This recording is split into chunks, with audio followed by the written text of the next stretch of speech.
আল্লাহ মালাকুল মাউত কে বলবেন, মালাকুল মাউত কি অবস্থা? বলবে সব শেষ।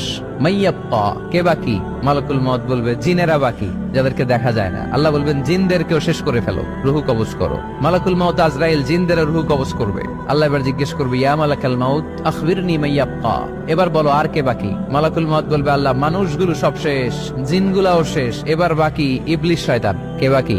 ইবলিসরেও শেষ করো, ইবলিসও শেষ।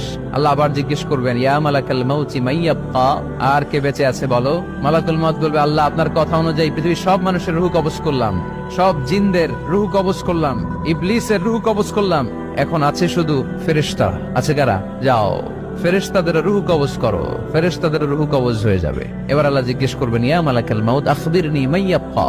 মালাকুল মাউত বলবে, আল্লাহ আপনার কথা মতো ধরে ধরে সব শেষ, ফেরেশতাও শেষ, 4 জন ছাড়া। কয়জন ছাড়া?